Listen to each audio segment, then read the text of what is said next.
Okay alright. তো happy birthday এইটার একটা পোস্টার পিএলপি ফাইল আপনাদের মাঝে আজকে শেয়ার করব। সো বন্ধুরা এটা দিয়ে আপনারা কিন্তু এখান থেকে সব কিছু পরিবর্তন করতে পারবেন। তো বন্ধুরা চলুন ভিডিওটি শুরু করা যাক। সো এই ভিডিওর ডিসক্রিপশন বক্সে এই পিএলপি ফাইলটির লিঙ্ক দেওয়া আছে। সো এখান থেকে আপনারা ডাউনলোড করবেন। সো ডাউনলোড করা হয়ে গেলে পরে আপনারা চলে যাবেন আপনাদের ফোনের পিক্সেল অ্যাপসে। তো এখানে যাওয়ার পর আপনারা এখানে দেখতে পাচ্ছেন থ্রি ডট আইকন। সো এই থ্রি ডট আইকনটার উপর একটা আপনারা ক্লিক করে দেবেন। তারপরে ওপেন পিএলপি ফাইল দেখতে পাচ্ছেন, এটার উপর একটা ক্লিক করবেন।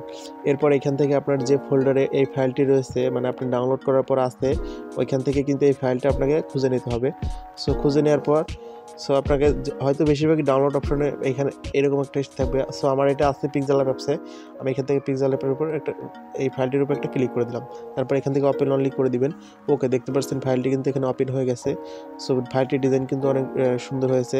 এখানে আপনি জাস্ট মানে আপনি ডিজাইন করার জন্য দেখতে পাচ্ছেন সব কিছুই কিন্তু এখানে আপনি আলাদা আলাদাভাবে ইউজ করতে পারবেন। উপরেও লেখা আছে, নিচেও লেখা আছে, মানে যাকে বার্থডে উইশ করবেন তার। এখান থেকে আপনারা জাস্ট এই ছবি রিমুভ করার জন্য ছবির উপর ধরবেন। তারপর এখান থেকে এই ছবির পরিবর্তে আপনার যে ছবি দিয়ে এটা করতে চান সেই ছবি দিয়ে আপনি এখান থেকে দিতে পারবেন। আর এখানে আরেকটা পরিবর্তন হচ্ছে যে ওই বন্ধুর যে জন্ম তারিখ, যে দিনটা আর কি, ওইখান থেকে আপনি এই দিনটা দিয়ে দিবেন। ওই দেখতে পাচ্ছেন এখানে আমি 26 সেপ্টেম্বর দিছি। আপনি এখান থেকে আনলক করে জাস্ট যত যে দিনটা হবে সেই দিনটা আপনি এখানে দিয়ে দেবেন। তো এই ছিল আজকের ভিডিও। দেখা হচ্ছে পরবর্তী ভিডিওতে। তখন ভালো থাকুন।